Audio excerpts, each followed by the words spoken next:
नमस्कार मित्रांनो, आपल्या सर्वांचे हार्दिक स्वागत आहे। मी गंगाधर हंडे आणि आज आपण या व्हिडिओ मार्फत वर्ग 10वा इतिहास राज्यशास्त्र या विषयाची सराव प्रश्नपत्रिका 7 आपण उत्तरासहित पाहणार आहोत। त्याचबरोबर पुढील सराव परीक्षा पाहण्यासाठी जर आपण या चॅनलला सबस्क्राइब केले नसेल तर नक्कीच सबस्क्राइब करा। तर सुरू करूया आता सराव प्रश्नपत्रिका 7। तर प्रश्न पहिला जो आहे तो म्हणजे दिलेल्या पर्यायापैकी योग्य पर्याय निवडून विधाने पूर्ण करा। तर हा प्रश्न 3 गुणांसाठी असेल। यामध्ये 3 विधाने विचारली जातील, प्रत्येक विधानास 1 गुण। त्यामध्ये पहिले जे विधान आहे ते म्हणजे भारताचा टिंबटिंब हा राष्ट्रीय खेळ आहे। यासाठी पर्याय अ हॉकी, ब क्रिकेट, क फुटबॉल आणि ड कबड्डी। तर याचे योग्य उत्तर आहे पर्याय क्रमांक अ हॉकी।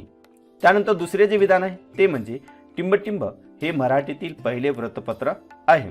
यासाठी पर्याय अ दीनबंधू, ब प्रभाकर, क दर्पण आणि ड केसरी। तर याचे योग्य उत्तर आहे पर्याय क्रमांक क दर्पण। त्यानंतर तिसरे जे विधान आहे ते म्हणजे छत्रपती शिवाजी महाराजांच्या कारकिर्दीतील टिंबटिंब हा महत्त्वाचा कोश आहे। यासाठी पर्याय अ विश्वकोश, ब चरित्रकोश, क संस्कृती कोश आणि ड राज्य व्यवहार कोश। तर याचे योग्य उत्तर आहे पर्याय क्रमांक ड राज्य व्यवहार कोश। त्यानंतर प्रश्न पहिला ब जो आहे तो म्हणजे पुढील पैकी चुकीची जोडी ओळखा व लिहा। यामध्ये 3 गट विचारले जातील। त्यापैकी पहिला जो गट आहे तो म्हणजे कुटियाट्टम केरळमधील सांस्कृतिक नाट्य परंपरा। त्यानंतर 2 रमन पश्चिम बंगालमधील नृत्य। त्यानंतर 3 रामलीला उत्तर भारतातील सादरीकरण आणि 4 कालबेलिया राजस्थानचे लोकसंगीत आणि लोकनृत्य। तर या 4 जोड्यापैकी चुकीची जी जोडी आहे ती जोडी म्हणजे जोडी क्रमांक 2 रमन पश्चिम बंगालमधील नृत्य। त्यानंतर दुसरा जो गट आहे तो आपण पाहूया। त्यामध्ये 1 दुर्ग भ्रमण यात्रा कृषी पर्यटन। त्यानंतर 2 लोणार सरोवर भेट भौगोलिक पर्यटन। त्यानंतर 3 हिमालयीन कार रॅली क्रीडा पर्यटन आणि 4 फिल्म फेस्टिवल नैमित्तिक पर्यटन। तर यापैकी चुकीची जोडी आहे ती म्हणजे जोडी क्रमांक 1 दुर्ग भ्रमण यात्रा कृषी पर्यटन। त्यानंतर तिसरा जो गट आहे तो आपण पाहू। त्यामध्ये भारत इतिहास संशोधन मंडळाची स्थापना। भारत इतिहास संशोधन मंडळाची स्थापना इतिहासाचार्य विका राजवाडे। त्यानंतर 2 एशियाटिक सोसायटीची स्थापना सर विल्यम जोन्स। त्यानंतर 3 महाराष्ट्रातील राष्ट्रवादी इतिहास लेखनास प्रेरणा विष्णुशास्त्री चिपळूणकर आणि 4 हडप्पा संस्कृतीचा शोध जेम्स मिल। तर यापैकी चुकीची जोडी जी आहे ती म्हणजे जोडी क्रमांक 4 हडप्पा संस्कृतीचा शोध जेम्स मिल। त्यानंतर प्रश्न दुसरा अ जो आहे तो म्हणजे दिलेल्या सूचनेनुसार कृती करा। कोणत्याही 2 कृती आपणास करावयाच्या आहेत। हा प्रश्न 4 गुणांचा आहे। त्यामध्ये पहिली जी कृती आपणास पूर्ण करायची आहे ती म्हणजे इतिहास संशोधनास सहाय्यभूत होणाऱ्या ज्ञानशाखा। त्यामध्ये पहिली ज्ञानशाखा आहे अभिलेखागार, दुसरी आहे वंशावळीचा अभ्यास, तिसरी आहे भाषा रचनाशास्त्र आणि चौथा आहे नानकशास्त्र। त्यानंतर आपण दुसरी आकृती पाहूया। दुसरी आकृती आहे भारतातील नैसर्गिक जागतिक वारसा स्थळे। तर याचे उत्तर आहे 1 पश्चिम घाट, 2 मानस वन्यजीव अभयारण्य, 3 सुंदरबन राष्ट्रीय उद्यान आणि 4 केवलदेवी राष्ट्रीय उद्यान। त्यानंतर तिसरे जे संकल्पना चित्र आहे ते आपण पाहूया। तिसरे संकल्पना चित्र आहे साहसी व रोमांचकारी खेळ। तर याचे उत्तर आहे 1 प्रस्तारोहण, 2 ग्लायडिंग, 3 मोटार कार आणि 4 मोटार सायकल। त्यानंतर प्रश्न दुसरा ब जो आहे तो म्हणजे पुढील संकल्पना स्पष्ट करा। कोणत्याही 2 संकल्पना आपणास स्पष्ट करायच्या आहेत। हा प्रश्न 4 गुणांचा असेल। त्यामध्ये पहिली संकल्पना आहे वंचिताचा इतिहास। तर याचे उत्तर 1 समाजाने ज्यांना सर्व आधारापासून वंचित ठेवले, उपेक्षित ठेवले अशा समूहांच्या इतिहासाला वंचिताचा इतिहास असे म्हणतात। त्यानंतर 2 मार्क्सवादी इतिहास लेखनाच्या परंपरेतून वंचिताचा इतिहास लिहिण्याची सुरुवात झाली। 3 इटालियन तत्त्वज्ञ एंटोनियो ग्रामची यांनी इतिहास लेखनाची सुरुवात समाजाच्या तळाशी असलेल्या सर्वसामान्य लोकांपासून करायची कल्पना मांडली. त्यानंतर 4 भारतात महात्मा फुले व डॉक्टर बाबासाहेब आंबेडकर यांच्या लेखनात वंचिताचा इतिहास आपणास दिसून येतो. लोकपरंपरा हे वंचिताच्या इतिहास लेखनाचे एक महत्त्वाचे साधन मानले जाते. त्यानंतर दुसरी संकल्पना आपण पाहू ती म्हणजे अभिलेखागार. तर याचे उत्तर 1 ऐतिहासिक दस्तावेज ज्या ठिकाणी जतन करून ठेवले जातात त्या ठिकाणास अभिलेखागार असे म्हणतात.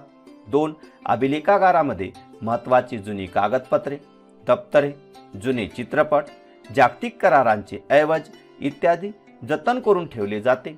त्यानंतर 3 अभिलेखागारामुळे मूळ कागदपत्रांचे संदर्भ मिळतात. तत्कालीन ऐतिहासिक घटना अभ्यास करता येतो. त्याचबरोबर तत्कालीन भाषा, लिपी यांचा शोध घेता येतो. कालगणनाही करता येते. ऐतिहासिक वारसा पुढील पिढ्यांना हस्तांतरित करता येतो. त्यानंतर 4 भारताचे दिल्ली येथील राष्ट्रीय अभिलेखागार हे आशिया खंडातील सर्वात मोठे अभिलेखागार आहे. भारतातील प्रत्येक राज्याचे स्वतःचे स्वतंत्र अभिलेखागारही आहे. त्यानंतर तिसरी जी संकल्पना आहे ती म्हणजे तिसरी संकल्पना पर्यटन. तर याचे उत्तर 1 दूरच्या स्थळांना विशिष्ट हेतूने भेट देण्यासाठी केलेला प्रवास म्हणजे पर्यटन होय. आपल्या राहत्या घरापासून विविध कारणांसाठी काही काळ दूर जाणे म्हणजे पर्यटन होय. पर्यटन ही मानवाची सहज प्रवृत्ती आहे. त्यानंतर 2 पर्यटनाची परंपरा प्राचीन काळापासून चालू आहे. पर्यटनाचे हेतू व स्वरूप मात्र काळाप्रमाणे व गरजेप्रमाणे बदलत जातात. त्यानंतर 3 आधुनिक काळात वाहतुकीच्या सुविधामुळे पर्यटन सोपे व गतिमान झाले आहे. 20व्या शतकात तर पर्यटनाकडे आधुनिक उद्योग म्हणून पाहिले जाते. त्यानंतर 4 स्थानिक पर्यटन ते आंतरराष्ट्रीय पर्यटन असा पर्यटनाचा विस्तार होत जातो. वाढत्या पर्यटनाचा देशाला फायदाच होतो. त्यानंतर प्रश्न तिसरा जो आहे तो म्हणजे पुढील विधाने सहकारण स्पष्ट करा. कोणती 2 विधाने? हा प्रश्न 4 गुणांचा आहे. त्यामध्ये पहिले जे विधान आहे ते म्हणजे बखर हा ऐतिहासिक साहित्यातील महत्त्वाचा प्रकार आहे. तर याचे उत्तर 1 ऐतिहासिक साहित्यात फारसी ग्रंथ, ताम्र, शिलालेख, कागदपत्रे, नाणी, प्रवास वर्णने इत्यादी साधनाबरोबरच ऐतिहासिक बखरींचाही समावेश होतो. त्यानंतर 2 बखरीत शूर योद्ध्यांचे गुणगान असते. ऐतिहासिक घडामोडी आणि योद्धांची वर्णने असतात. त्यानंतर 3 थोर पुरुषांची चरित्रे आणि त्या काळातील नगरांची वर्णने असतात. त्यानंतर 4 तत्कालीन सामाजिक, धार्मिक आणि आर्थिक जीवनांचे चित्र रंगविले जाते. ही वर्णने इतिहास लेखनाला उपयुक्त ठरतात. म्हणूनच बखर हा ऐतिहासिक साहित्यातील महत्त्वाचा प्रकार आहे. त्यानंतर दुसरे विधान आहे तंत्रज्ञानाचा इतिहास अभ्यासावा लागतो. तर याचे उत्तर 1 लाखो वर्षाच्या वाटचालीत मानव प्रगतीच्या प्रत्येक टप्प्यात नवीन कौशल्य अवगत करीत गेला. 2 दगडापासून हत्यारे तयार करणे, शेतीचे तंत्र अशी वाटचाल करीत तो विज्ञान युगात आला. त्यानंतर 3 कृषी उत्पादने, वस्तूचे उत्पादने, स्थापत्य, अभियांत्रिकी इत्यादी बाबत बदल होत गेले. त्यानंतर 4 यांत्रिकरणामुळे उत्पादन वाढले. ही सर्व प्रगती समजून घेण्यासाठी आपल्याला तंत्रज्ञानाचा इतिहास अभ्यासावाच लागतो. त्यानंतर तिसरे विधान आहे ते म्हणजे सध्याच्या काळात खेळाचे अर्थकारण बदलले आहे. तर याचे उत्तर 1 20व्या 19व्या शतकात खेळाचे आंतरराष्ट्रीयकरण झाले आहे. 2 सर्वच सामन्याचे थेट प्रक्षेपण जगाच्या कानाकोपऱ्यात एकाच वेळी होत असते. त्यामुळे हौशी खेळाडू शिकण्यासाठी तर प्रेक्षक मनोरंजनासाठी सामने पाहतात. त्यानंतर 3 निवृत्त खेळाडू समालोचनासाठी वाहिन्यावर येतात. त्यानंतर 4 मोठा प्रेक्षक वर्ग सामने पाहतो. त्यामुळे कंपन्या मोठ्या प्रमाणात पैसा खर्च करून आपल्या उत्पादनाच्या जाहिराती खेळाच्या प्रदर्शन दरम्यान करीत असतात. या सर्व कारणामुळे सध्याच्या काळात खेळाचे अर्थकारण बदललेले आहे. त्यानंतर चौथे जे विधान आहे ते म्हणजे आपण आपला नैसर्गिक आणि सांस्कृतिक वारसा जपला पाहिजे. तर याचे उत्तर भारताला नैसर्गिक आणि सांस्कृतिक वारसा लाभलेला आहे. हा वारसा आपण जपला पाहिजे. कारण याचे उत्तर 1 आपल्या ऐतिहासिक वास्तू, किल्ले, ठिकाणे ही भावी पिढ्यांसाठी मार्गदर्शक आहेत. 2. या ऐतिहासिक वारसामुळे आपल्याला प्रेरणा व स्फूर्ती मिळते. 3. विविधतेने नटलेल्या भारतात अनेक नद्या, पर्वत, जंगले, अभयारण्ये, समुद्रकिनारे आहेत व ते पाहण्यासाठी हजारो पर्यटक परदेशातून येतात. त्यानंतर 4. भारतीय नृत्य, साहित्य, विविध कला, तत्वज्ञान याचा अभ्यास करण्यासाठी जगभरातील लोक भारतात येतात. हा सांस्कृतिक ठेवाही आपण जतन केला पाहिजे. त्यानंतर पुढील प्रश्न जो आहे तो म्हणजे प्रश्न 4. तो म्हणजे हा जो उतारा आहे या उतारावर आपणास 3 प्रश्न विचारले जातील. त्यातील प्रश्न पहिला जो आहे तो म्हणजे IBCचे नामकरण काय झाले. तर याचे उत्तर IBC म्हणजे इंडियन ब्रॉडकास्टिंग कंपनी या खाजगी रेडिओ केंद्राचे ब्रिटिश सरकारने प्रथम Indian state broadcasting services company म्हणजेच ISBS असे नामांतर केले व नंतर ऑल इंडिया रेडिओ म्हणजे AIR असे नामकरण करण्यात आले. त्यानंतर दुसरा जो प्रश्न आहे तो म्हणजे आकाशवाणी हे नाव कसे पडले. तर याचे उत्तर ख्यातनाम कवी पंडित नरेंद्र शर्मा यांच्या सूचनेवरून ऑल इंडिया रेडिओला आकाशवाणी हे नाव दिले गेले. त्यानंतर तिसरा जो प्रश्न आहे तो म्हणजे आकाशवाणी कोणते कार्यक्रम प्रसारित करते. तर याचे उत्तर 1. आकाशवाणी सुरुवातीच्या काळात सरकारी उपक्रम व कार्यक्रम याची माहिती जनतेला अधिकृतपणे देत असे. त्यानंतर 2. नंतरच्या काळात आकाशवाणी विविध मनोरंजनाचे व ऐतिहासिक मूल्य असलेले कार्यक्रम सादर करू लागली. त्यानंतर 3. समाज प्रबोधनाचे विविध कार्यक्रम आकाशवाणी सादर करत असे. त्यानंतर 4. मुले, युवा, वृद्ध, महिला अशा विविध गटातील लोकांसाठी तसेच शेतकरी, कामगार यांच्यासाठी आकाशवाणीवरून विविध प्रकारचे कार्यक्रम सादर केले जातात. शेती, विज्ञान, अर्थकारण, संगीत, साहित्य अशा विविध क्षेत्रातील कार्यक्रम आकाशवाणीवरून सादर होत असतात. त्यानंतर प्रश्न 5वा जो आहे तो म्हणजे पुढील प्रश्नांची सविस्तर उत्तरे लिहा. कोणतेही 2 प्रश्न आपणास या ठिकाणी सोडवायचे. हा प्रश्न 6 गुणांचा आहे. त्यामध्ये प्रश्न पहिला जो आहे तो म्हणजे आधुनिक इतिहास लेखन पद्धतीचे 4 वैशिष्ट्य कोणती. तर याचे उत्तर आधुनिक इतिहास लेखन पद्धतीची 4 वैशिष्ट्य. त्यामध्ये 1. या पद्धतीची सुरुवात योग्य प्रश्नाच्या मांडणीने शास्त्रशुद्ध पद्धतीने होते. त्यानंतर 2. हे प्रश्न भूतकालीन मानवी समाज घटनांची विशिष्ट कालावधीत केलेल्या कृती संबंधी असतात. त्या कृतीचा संबंध दैवी घटनांशी वा कथा कहाण्यांशी जोडलेला नसतो. त्यानंतर 3. या प्रश्नांच्या उत्तरांना इतिहासातील विश्वासार्ह पुराव्याचा आधार असल्याने त्याची मांडणी तर्कसंगत होते. त्यानंतर 4. मानवाने केलेल्या भूतकालीन कृतींच्या आधारे इतिहासात मानवजातीच्या वाटचालीचा वेध घेता येतो. त्यानंतर दुसरा जो प्रश्न आहे तो म्हणजे कार्ल मार्क्स यांचा वर्ग सिद्धांत स्पष्ट करा. तर याचे उत्तर 19व्या शतकाच्या उत्तरार्धात जर्मनीच्या कार्ल मार्क्स यांनी वर्ग संघर्षाचा सिद्धांत मांडला. त्यांच्या मते 1. इतिहास हा अमूर्त कल्पनांचा नसून जिवंत माणसाचा असतो. 2. मूलभूत गरजा भागविण्यासाठी उपलब्ध असलेल्या उत्पादन साधनांच्या स्वरूपावरून व मालकीवर माणसामाणसाचे नातेसंबंध अवलंबून असतात. त्यानंतर 3. समाजातील सर्व घटना ही उत्पादन साधने समप्रमाणात मिळत नाहीत. त्यानंतर 4. उत्पादन साधनांच्या या असमान वाटपामुळे समाजाची वर्गवार आधारित विषम विभागणी होऊन वर्ग संघर्ष सुरू होतो. 5. उत्पादन साधने ताब्यात असलेला वर्ग अन्य वर्गाचे आर्थिक शोषण करतो. मानवी इतिहास हा अशा वर्ग संघर्षाचा इतिहास असतो. त्यानंतर तिसरा जो प्रश्न आहे तो म्हणजे उपयोजित इतिहासाच्या क्षेत्रातील विविध प्रकल्पामुळे व्यवसायाच्या कोणत्या संधी उपलब्ध झाल्या आहेत. तर याचे उत्तर उपयोजित इतिहासाच्या क्षेत्रात संग्रहालय, अभिलेखागारे, पर्यटन, मनोरंजन इत्यादी विविध प्रकल्प येतात. या प्रकल्पामुळे व्यवसायाच्या पुढील संधी उपलब्ध होतात. त्यामध्ये 1. पुरातत्वज्ञ, कायदेतज्ञ, सचिव, व्यवस्थापक, संचालक, ग्रंथपाल इत्यादी अधिकार पदाच्या संधी आपणास मिळतात. त्यानंतर 2. इतिहासकार, समाजशास्त्रज्ञ, अभ्यासक, संशोधक, स्थापत्य, विशारद असे तज्ज्ञ लोक. त्यानंतर 3. रंगकर्मी, छायाचित्रकार, वास्तुरक्षक, प्रयोगशाळा सहाय्यक असे तंत्रकर्मी.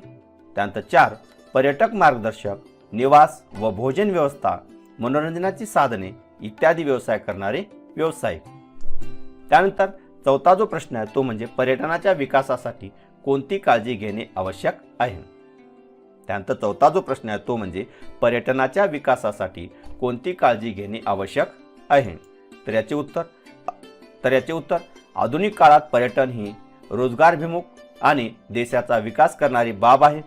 म्हणून पर्यटनाच्या विकासासाठी पुढील काळजी घेतली पाहिजे. त्यामध्ये 1 पर्यटकाच्या जीविताची सुरक्षितता आणि सुरक्षित वाहतूक याकडे लक्ष दिले पाहिजे.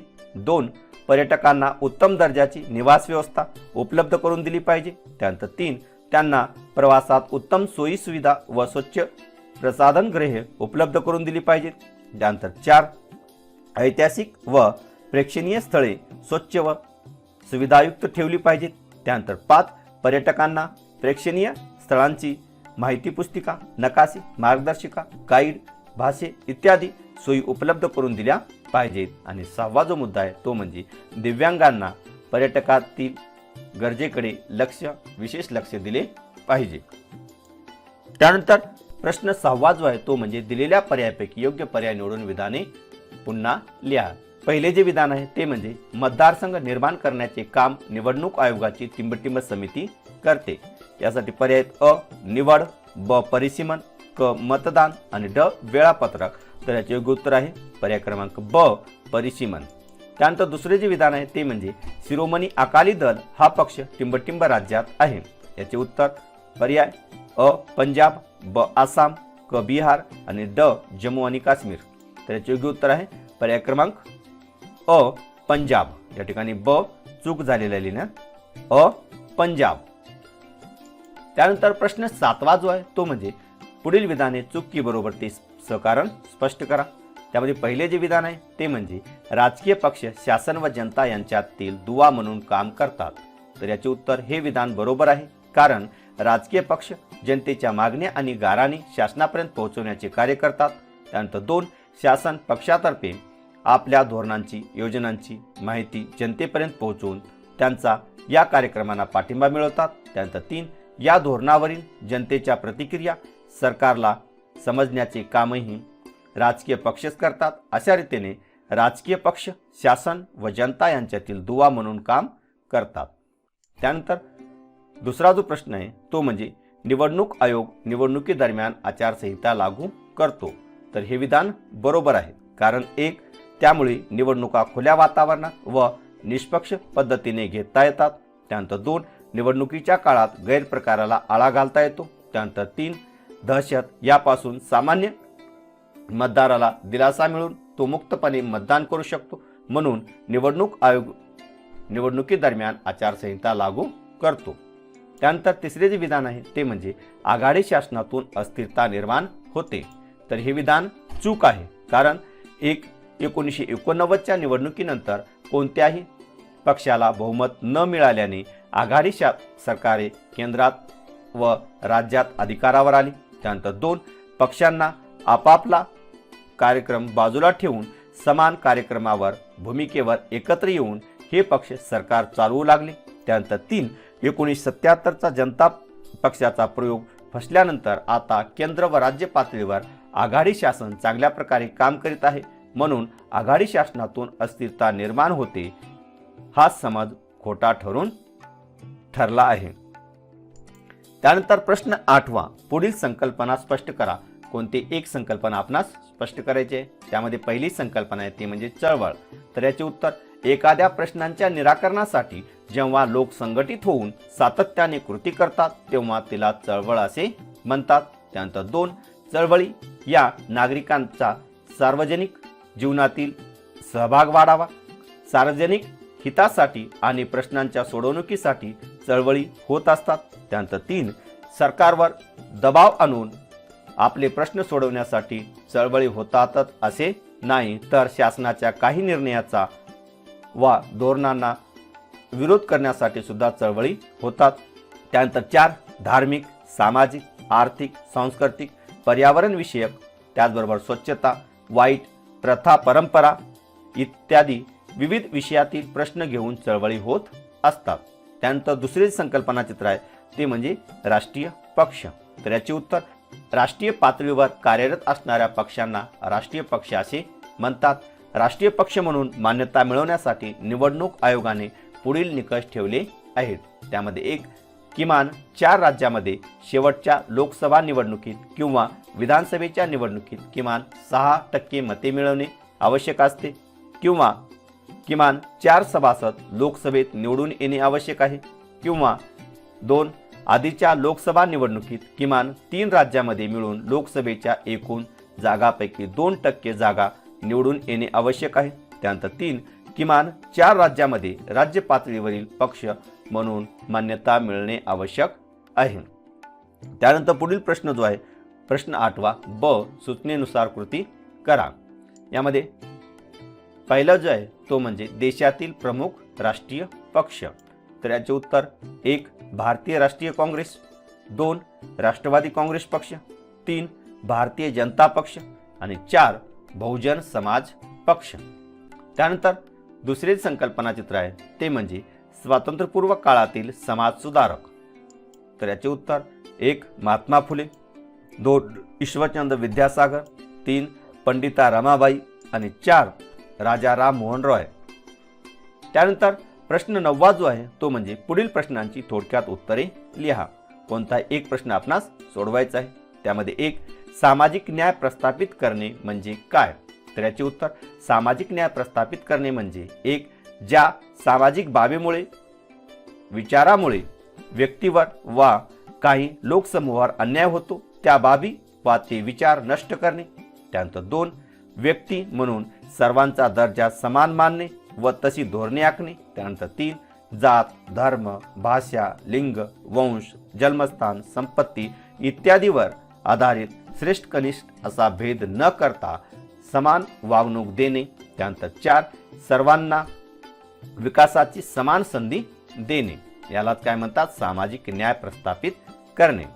त्यानंतर दुसरे जे विधान आहे ते म्हणजे स्वातंत्र्यपूर्व काळातील स्त्री चळवळी कोणत्या सुधारणासाठी लढत होत्या. तर याचे उत्तर, स्वातंत्र्यपूर्व काळात पुढील सुधारणासाठी स्त्री चळवळी लढत होत्या. त्यामध्ये 1, स्त्रियावर होणारा अन्याय दूर व्हावा म्हणून. त्यानंतर 2, स्त्रियांचे शोषण थांबवून त्यांना प्रतिष्ठा प्राप्त व्हावी म्हणून. त्यानंतर 3, सार्वजनिक जीवनात स्त्रियांना सन्मानाने जगता यावे म्हणून. त्यानंतर 4, सतीप्रथा, विधवांची उपेक्षा, बहुपत्नी विवाह पद्धती, बालविवाह प्रथा इत्यादी सामाजिक प्रथा नष्ट व्हाव्यात म्हणून स्वातंत्र्यपूर्व काळात स्त्री चळवळी लढत होत्या. तर मित्रहो, अशा प्रकारे आज आपण या व्हिडिओ मार्फत सराव प्रश्नपत्रिका 7 अभ्यासलेली आहे. धन्यवाद.